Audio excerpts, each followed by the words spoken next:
He's Greg Oden, former NBA center, former Ohio State Buckeye, the Blazers' first pick in the 2007 draft. And Greg joining us on the program. How are you this morning, Greg?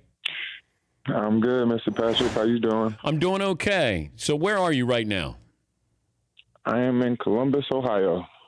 You got class today? No, still summer. Got about 3 or 4 more weeks. The idea to go back to college, when did it come? How did you come to that realization that you wanted to go get your degree? It came, I want to say, a little bit before Miami. That's when I started realizing I wasn't sure if I was going to be able to play still. And I just knew to move forward in my life, I needed my degree. That's just something I can, take out the equation for moving forward with my life. What do you want to do? Honestly, I have no idea. Okay. I keep telling people I'm like a 19, 20-year-old. I just finished my sophomore year of college. I still have no idea where I want to go.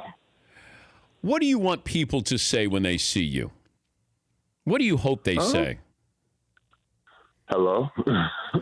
That easy. I mean, I don't really. If you want to talk about basketball, I can talk about basketball. That's my first love. If you want to talk about anything else, I'm down to talk about it. Just be respectful. Did you love basketball, or you're 7 feet tall and you were good at it? I think it was a little bit of both. At first I was just 7 feet tall and I wasn't good at it. But then, I just was in the gym so much that I just grew that love for it. And, that competitiveness, I guess I would say that was more me, being 7 feet tall. Basketball was a sport I could do that in. But me being a competitor, that's where my love came for the game, wanting to win all the time. If I said you could be 6 feet tall instead of 7 feet tall, what would you choose? I would probably stay my height. Okay. I mean, it definitely does a lot for me and has done a lot for me in my life. So I'm not going to change that for anything. When it comes to being the number 1 overall pick in the draft, we look at through history in all sports, you stand out one way or another. And when you hear Greg Oden bust as a number 1 overall pick, how does that affect you? It sucks because I wish I could have actually done more. I wish I could actually physically done more. And actually, if you're going to put the bus on me, I would rather like to just been out there and sucked instead of just not even having a chance to prove, how good I could have been in the league. How injured were you? When was the first time you realized that you were not going to be what you thought you could be health-wise? I always, especially while I was in Portland, I always stayed positive that I was going to be able to come back from that injury, and get that chance to play. I was still, mobile, able to run and jump like I could in the past. I think Miami was a big eye opener when I kind of realized I wasn't the same Greg Oden. I couldn't move like I wanted to. I thought I was down there losing all this weight, and I look at highlights of some of the games I played in Miami. I was like, I still wasn't even that skinny. So, I think in Miami it was a lot that I kind of looked at and was like, yeah, I'm not the same guy. But does it stand out even more, do you think, because of the success of Kevin Durant, who was taken number 2 overall? I mean, definitely. That's actually, those articles that came out, this past couple of months, and when I said, I'm the biggest bust, but, they don't put the whole part. I'm like, compared to what Kevin Durant's doing, you got to look at me as the biggest bust because, that man's doing everything. But you got injured. It's not like, as you said, hey, I just wasn't very good when I got out there. There are guys who have been number 1 overall picks who weren't injured, who weren't very good. Mm-hmm. You had a lot of injuries, but it felt like you were really getting into a shell. Like you went through a pretty dark period. It seemed like you just stayed in your apartment and you didn't leave. And I think you've admitted you drank an awful lot. How did you get to that point? And then how did you get out of that? just a lot of expectations, when you're number one pick, and especially being in Portland, every time I went to the gas station, somebody was going to recognize me, and say something. So it was just not wanting to be around people, kind of to the point where, I let everybody down. So I don't want to be seen by a lot of people.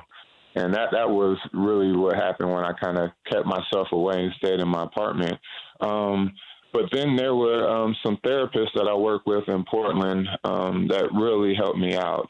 The team therapist there and Dr. Carr, actually, he did a lot for me to actually bring me up and start looking at the world a little differently. What was life like, though, when you would come home, and like how soon would you start drinking? Well, I usually started with a nap after practice. It would usually be in the evenings. I mean, it wasn't like I just left the gym and was like, okay, I got to start drinking. It was just kind of like, look, man, we got a long day. I can't do anything.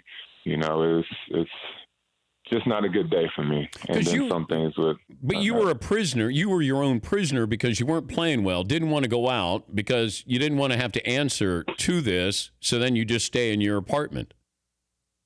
Yeah, definitely. Wow. But how do you break out of that funk, though? I mean, that's a pretty big, like you have to have the keys to the gate to get out the door. And then once you get out the door, then you have to be happy with whatever anybody's going to say to you.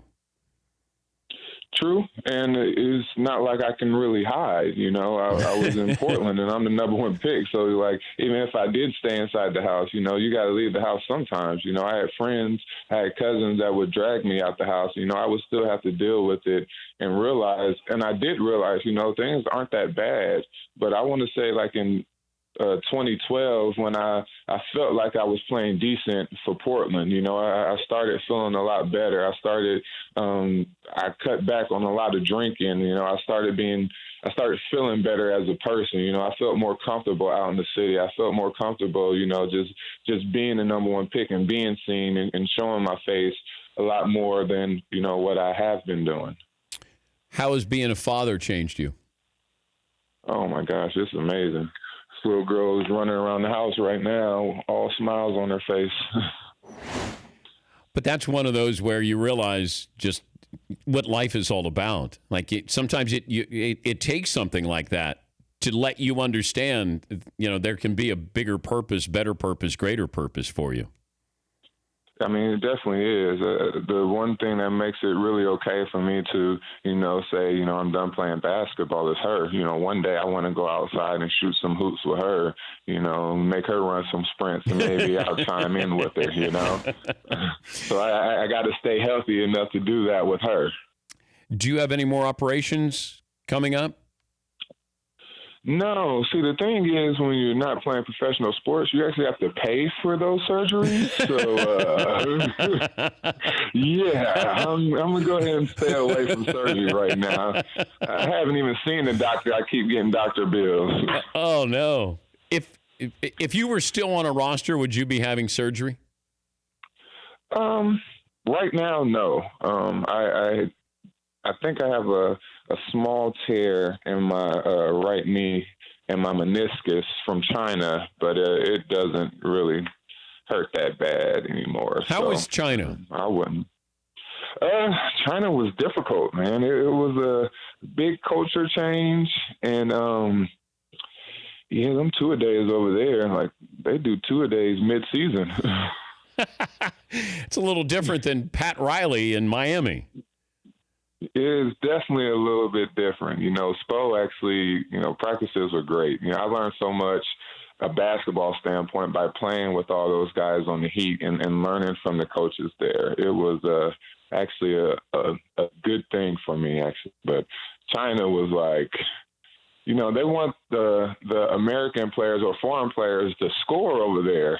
And, they're getting mad at me because I'm throwing the ball to one of my open teammates to shoot. I got three guys on me. I throw it to him, and they're yelling at me. I'm like, what is going on? No, they want the next Stephon Marbury. Yeah, they do. And I'm like, look, I'm a team player. Hey, I hope it's cathartic talking about it. It sounds like you were in a bad place, and you're getting into a better place. And good luck getting your college degree, and we wish you the best of luck, Greg.